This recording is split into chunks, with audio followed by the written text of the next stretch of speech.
അപ്പോൾ എത്ര നാഴിക കഴിഞ്ഞപ്പോഴാണെന്ന് നോക്കാം. 3 മണിക്കൂറിന് 3 ഗുണം 2.5 7.5 നാഴിക. 7 നാഴിക എന്ന് പറയുന്നത് 7 നാഴിക. അരനാഴിക എന്ന് വെച്ചാൽ 30 വിനാഴിക. 60 വിനാഴികയാണ് ഒരു നാഴിക. അപ്പോൾ എന്റെ പകുതി 30 വിനാഴിക. ഇനി 47 മിനിറ്റ് ഉണ്ട്. 1 മിനിറ്റ് എന്ന് പറഞ്ഞാൽ 2.5 വിനാഴികയാണ്. അപ്പൊ 47 മിനിറ്റ് എന്ന് പറയുന്നത് 47 ഗുണം 2.5 വിനാഴിക. എത്രയായി? 94 പകുതി 23 117 വിനാഴികയായി. 47 മിനിറ്റിന് 117 വിനാഴിക. ഇത്രയൊന്നും പാടില്ല കേട്ടോ. വേറെ എളുപ്പ വഴി പറയാം. ഇത് തന്നെ. ഇതായത് ഒരു നാഴികയും 60 എടുത്തു, 57 വിനാഴിക. വേറൊരു തരത്തിൽ പറയാം. 24 മിനിറ്റ് അല്ലേ ഒരു നാഴിക? അല്ലെ?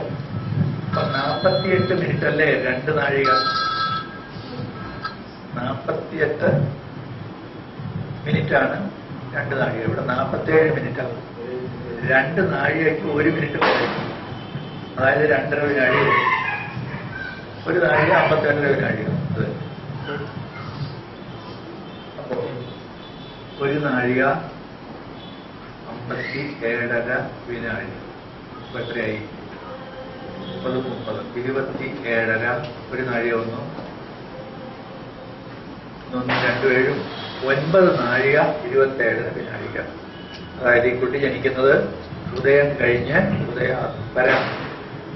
ഉദിച്ച് എന്നൊക്കെ പറയും കഴിഞ്ഞ് ഇത്ര നാഴിക 9 നാഴിക 27 വിനാഴിക പുലർച്ച ചെന്നപ്പോൾ. ഇങ്ങനെയാണ് പറയുന്നത്. അല്പം കൂടി പറയും. മാതൃകുംഭി കമലത്തിൽ നിന്ന് പുണ്യശ്രീ കുമാരൻ അല്ലെങ്കിൽ പുണ്യശ്രീ കുമാരി എന്താണ് കർമ്മസംബന്ധമായ ഫലാനുഭവത്തിനായി ഭൂജാതനായി അല്ലെങ്കിൽ ജാതകനായി. ഇങ്ങനെ കാണാം. സംഗതി ഇതാണ്. ഉദയം കഴിഞ്ഞ് ഇത്ര നാഴിക. അപ്പൊ നമുക്ക് ലഗ്നം കണ്ടുപിടിക്കാൻ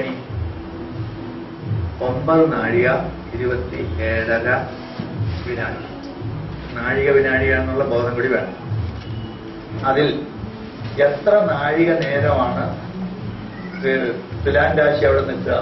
ഇന്നത്തെ ഉദയാസ്തരം 3 നാഴികയും 55 വിനാഴിക. ഉദയം കഴിഞ്ഞ് ഇത്രയും സമയം കഴിഞ്ഞ സമയത്ത് അതിൽ 3 നാഴികയും 55 വിനാഴികയും തുലാം രാശി. അത് കഴിഞ്ഞാൽ തുലാൻ രാശി കഴിഞ്ഞു. തുലാൻ രാശി കഴിഞ്ഞിട്ട് ഇനി എത്ര നാഴിക പോകണം എന്ന് പറയാം. ഇവിടുന്നൊരു നാഴിക ഇങ്ങോട്ട് എടുത്ത 60 കൂടെ വരണം. അപ്പൊ 32.5 വരും. ബാക്കി 8. ഇനി 5 നാഴിക 32 വിനാഴിക തുലാൻ കഴിഞ്ഞു. അതിൽ അടുത്ത രാശി ഏതാണ്? തുലാൻ കഴിഞ്ഞു വൃശ്ചിക രാശിയാണ്. വൃശ്ചിക രാശിയുടെ ആകെ ദൈർഘ്യം തിരുവനന്തപുരത്തേക്കുള്ളത് നോക്കണം. 5 നാഴിക 27 വിനാഴികയെന്ന് കാണും.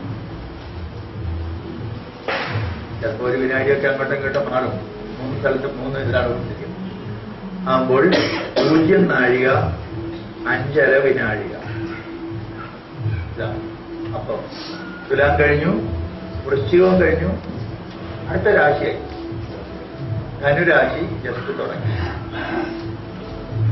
അല്ലെ? ലഗ്നം പറയാൻ ലഗ്നം ഏതാണ് എന്ന് പറയുന്നത് ഇത്രയും മതി. ലഗ്നത്തിന്റെ കൃത്യമായ സ്ഥാനം ഇതുകൊണ്ട് കിട്ടും. ധനുരാശി ടോട്ടൽ എത്ര സമയം എടുക്കും? രാശിമാനം ആകെയുള്ളത് 5 നാഴിക 21 വിനാഴികയാണ് ധനുവിന്റെ രാശിമാനം. അങ്ങനെ 5 നാഴിക 21 വിനാഴികയുള്ള ധനുരാശിയിൽ എത്ര കഴിഞ്ഞു? 5.5 വിനാഴിക കഴിഞ്ഞു. ഇത് പറയണത് ലഗ്നത്തിൽ ചെന്ന നാഴിക 5.5 വിനാഴിക കഴിഞ്ഞു. ലഗ്നത്തിൽ ചെന്ന നാഴിക വിനാഴിക 0 നാഴിക 5.5 വിനാഴിക ജസ്റ്റ് തുടങ്ങിയിട്ട്.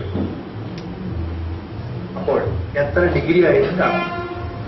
ആകെ 5 നാഴിക 21 വിനാഴിക ഉള്ളതിൽ ഇവിടെ കഴിഞ്ഞത് 0 നാഴിക 5.5 വിനാഴികയെ കഴിഞ്ഞു. ഇത്രയും ഭാഗം അനുരാശിയുടെ ഇത്രയും ഭാഗം. ഒരു രാശി എത്രയാണ്? 30 ഡിഗ്രി. ഈ വ്യാപ്തി ഒന്നും വ്യത്യാസമില്ല, കൃത്യം 30 ഡിഗ്രി തന്നെ. അപ്പോൾ ഇൻറ്റു 30 ഇത്രയും ഡിഗ്രിയാണ് അനുവിൽ കഴിയുന്നത്. ഇതൊന്ന് കണക്കാക്കി കഴിഞ്ഞാൽ ധനുരാശിയിലെ എത്ര ഡിഗ്രി, എത്ര മിനിറ്റ്, എത്ര സെക്കൻഡ് എന്ന് കിട്ടും. ഒന്ന് കണക്കാക്കാം.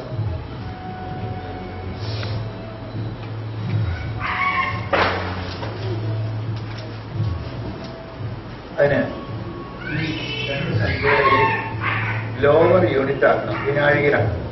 അപ്പൊ മുകളില് 5.5, താഴെ 5 നാഴികയ്ക്ക്.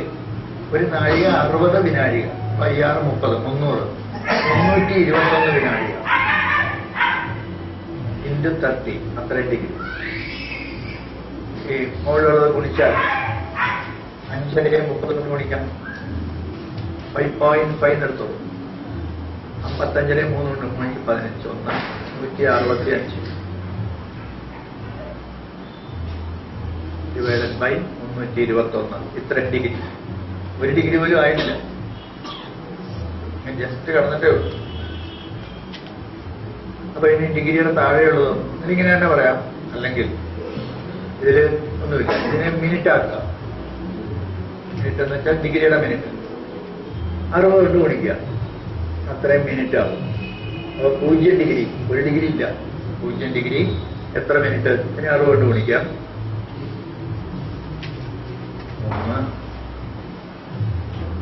9090 എന്ന് കിട്ടും. അതിനെ 321 സഹായിക്കാം. 2 പ്രാവശ്യമല്ലേ പോകുള്ളൂ? ഇല്ല, 3 പ്രാവശ്യം പോകും. 3 6 9 ശിഷ്ടം 27. അടുത്ത 270 30 വരുള്ളൂ.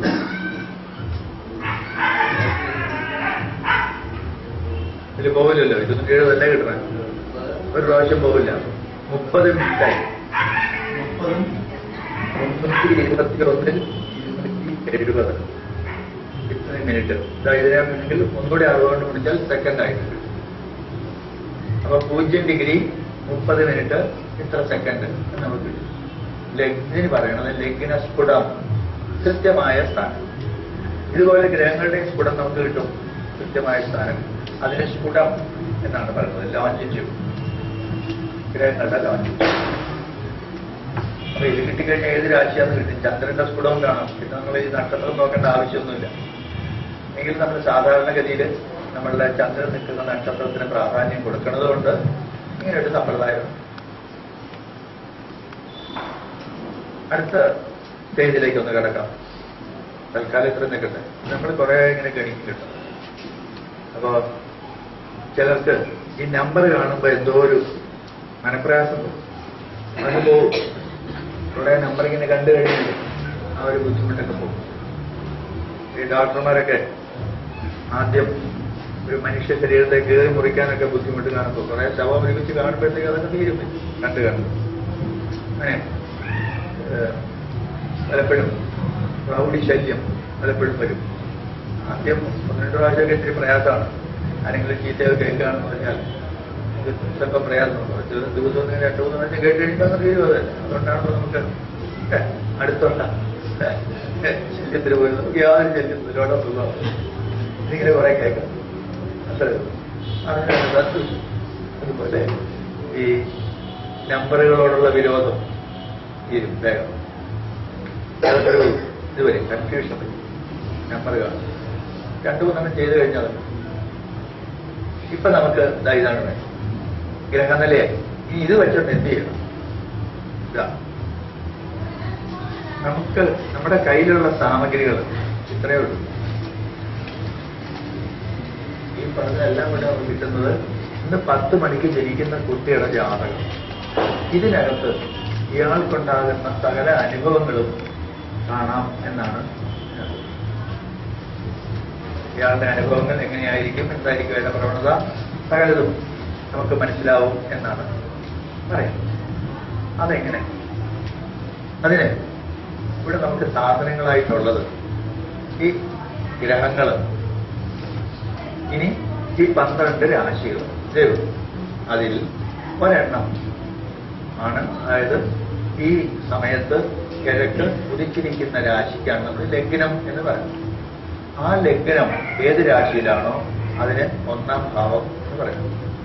അടുത്ത രാശി 2-ാം ഭാവം എന്ന് പറയുന്നത്. മൂന്നാമത്തതിന് 3-ാം ഭാവം. ഇങ്ങനെ 12 ഭാവം. അതിൽ ഓരോ ഭാവത്തിലും ചില കാര്യങ്ങളെല്ലാം സൂചിപ്പിക്കപ്പെടുന്നു എന്നാണ് വീണ്ടും അടിസ്ഥാന സങ്കല്പം. ലഗ്നം കൊണ്ട് ശാരീരികമായ കാര്യങ്ങൾ, അയാളുടെ ഇൻഡിവിജ്വാലിറ്റി, ഇങ്ങനെയുള്ള കാര്യങ്ങളെല്ലാം ലഗ്നം കൊണ്ടറിയണം. 2 കൊണ്ട് വിദ്യ, ധനം മുതലായവ. 3 കൊണ്ട് സഹോദരങ്ങള്, കമ്മ്യൂണിക്കേഷൻ ബന്ധമുള്ള എല്ലാം, ചെറിയ യാത്ര, ഇങ്ങനെയുള്ള അത് കമ്മ്യൂണിക്കേഷൻ ബന്ധമുള്ള എല്ലാം. 4 കൊണ്ട് മാതാവ്, സുഖം, വാഹനം, ഇതെല്ലാം 4 കൊണ്ട്. 5 കൊണ്ട് മനസ്സ്, ഉദരം, ബുദ്ധി, ഇതെല്ലാം. 6 കൊണ്ട് ശത്രു, രോഗം, വിഘ്നങ്ങൾ മുതലായവ. 7 കൊണ്ട് യാത്ര, പാർട്ട്നേഴ്സ്, ലൈഫിൽ ഉള്ള പാർട്ട്നേഴ്സും അല്ലാത്ത പാർട്ട്നേഴ്സും എല്ലാം. 7 കൊണ്ട്. 8 കൊണ്ട് മരണം, നാശം, ക്ലേശം, വിഘ്നം. 9 കൊണ്ട് പിതാവ്, സൗഭാഗ്യം, ധർമ്മം എല്ലാം. 9 കൊണ്ട്. 10 കൊണ്ട് കർമ്മം, പ്രശസ്തി, കഴിവ്, അന്തസ്, ഇതെല്ലാം, അഭിമാനം ഒക്കെ. 10 കൊണ്ട്. 11 കൊണ്ട് വരവ്, പൂർവകാല ബന്ധം, ഇതെല്ലാം 11 കൊണ്ട്. 12 കൊണ്ട് ചെലവ്, പാപം, അധപ്പതനം, വൈകല്യം, ഇങ്ങനെ കുറെ കാര്യങ്ങൾ എല്ലാം ഈ രാശികളുണ്ട്. ഇപ്പൊ ഞാൻ പറഞ്ഞില്ലേ, ഇതിപ്പോ നിങ്ങൾക്ക് പറയാൻ പറ്റില്ല, ചിലർക്ക് ഇവർക്ക് അറിയാവുന്നത് പറയാം. കുറച്ച് ദിവസം കഴിഞ്ഞാൽ തന്നെ ഇങ്ങനെ പറയും, ഇതല്ല ഇതിനേക്കാൾ കൂടുതൽ പറയും. അതുകൊണ്ട് തൽക്കാലം ഇത് ഒരുപാടെണ്ണം പറഞ്ഞല്ലോ എന്ന് കേട്ട് പരിഭ്രമിക്കണ്ട. കുറച്ച് കഴിയുമ്പോൾ നമുക്കത് ശീലമാവും. ഉണ്ട്, കുറിച്ചെടുക്കാൻ വിഷമിക്കണ്ട, കുറിച്ചെടുക്കുകയേ വേണം. നേരത്തെ പറഞ്ഞ പോലെ ഇത് വായിക്കാതെ തന്നെ അറിയാം, അങ്ങനെ വരണം. ഇതിൽ ഈ ഭാവങ്ങളിലും ഓരോ ഭാവങ്ങളിലും ഓരോ കാര്യങ്ങൾ സൂചിതമാണല്ലോ. അതുപോലെ ഓരോ ഗ്രഹങ്ങളും ചില കാര്യങ്ങൾ സൂചിപ്പിക്കുന്നു. അങ്ങനെ ഒരു കാര്യത്തെ സൂചിപ്പിക്കുന്നതിനാണ് കാരകൻ എന്ന് പറയുന്നത്. അവയുടെ കാരകത്വങ്ങൾ. സൂര്യൻ ഉദാഹരണമായിട്ട് രാജാവിനെ സൂചിപ്പിക്കുന്നു, അച്ഛനെ സൂചിപ്പിക്കുന്നു. ചന്ദ്രൻ മാതാവിനെ സൂചിപ്പിക്കുന്നു. ചൊവ്വ സഹോദരങ്ങളെ സൂചിപ്പിക്കുന്നു, മുറിവുകളെ സൂചിപ്പിക്കുന്നു, ആയുധത്തെ സൂചിപ്പിക്കുന്നു. ബുധൻ വിദ്യയെ സൂചിപ്പിക്കുന്നു. വ്യാഴം ജ്ഞാനത്തെ സൂചിപ്പിക്കുന്നു, സന്താനങ്ങളെ സൂചിപ്പിക്കുന്നു, ബുദ്ധിയെ സൂചിപ്പിക്കുന്നു. ശുക്രൻ സുഖഭോഗങ്ങളെ സൂചിപ്പിക്കുന്നു, വാഹനങ്ങളെ സൂചിപ്പിക്കുന്നു. ശനി ദുഃഖത്തെ സൂചിപ്പിക്കുന്നു, സ്ഥിരത്വത്തെ സൂചിപ്പിക്കുന്നു. ഇങ്ങനെ ഓരോ ഗ്രഹങ്ങൾക്കും കുറെ കാരകത്വങ്ങളുണ്ട്. ഇതാണ് ഇതിലെ അടിസ്ഥാന സങ്കല്പങ്ങൾ.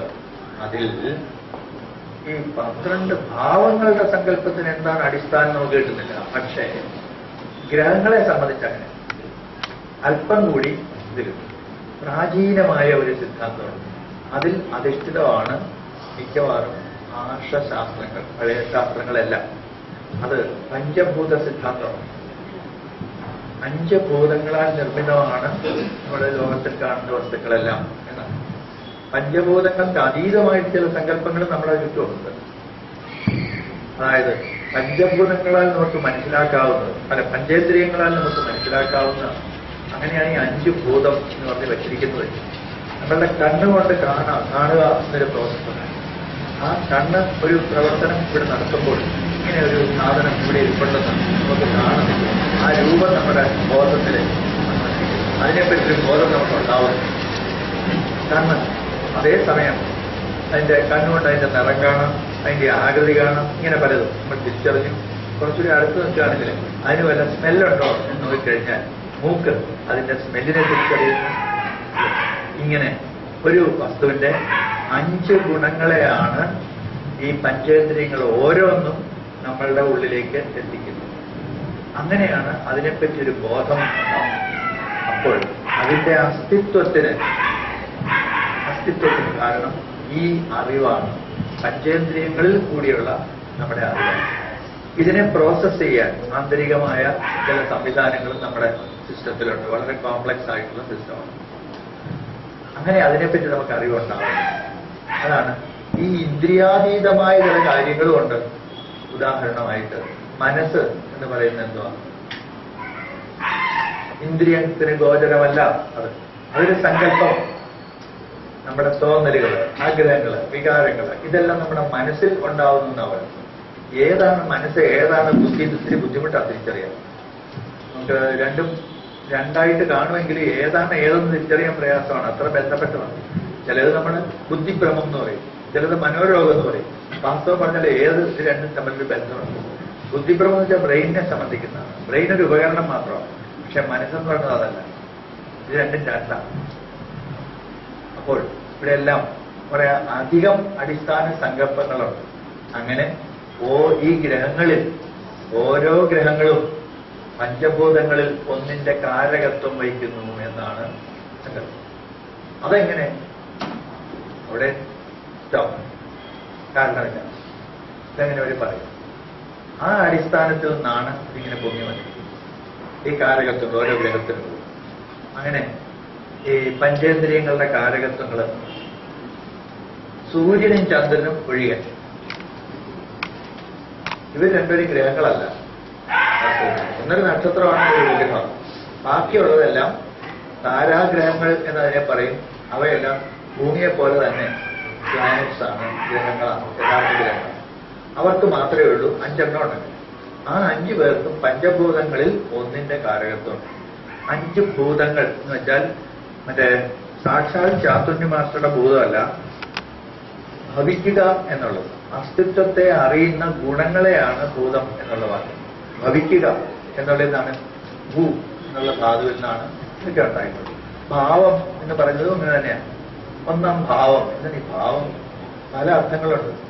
ആ വാക്ക് ഉപയോഗിച്ചപ്പോൾ ഒരുപാട് വാക്കുകൾ, സംഭവം, അനുഭവം എന്നൊക്കെ പറയാനുണ്ട് പലതരത്തിൽ. അയാളുടെ ഭാവം കണ്ടോ എന്ന് ചോദിക്കും. എന്താ ഭാവം എന്ന് ചോദിക്കും. ഇതെല്ലാം ഭാവത്തിന്റെ വിവിധ, നമുക്ക് അതിനെപ്പറ്റി മനസ്സിലാക്കാം. പക്ഷെ എന്തെന്ന് ചോദിച്ചാൽ കുറച്ച് ബുദ്ധിമുട്ടാണ്. ഭവിക്കുന്നതിനെ സംബന്ധിക്കുന്നുണ്ട്. നമ്മുടെ അനുഭവം, നമുക്കുണ്ടാകുന്ന അനുഭവങ്ങളെല്ലാം ആണ് ചേർത്തിട്ടാണ് ഭാവം എന്നുള്ള വാക്ക് പറയുന്നത്.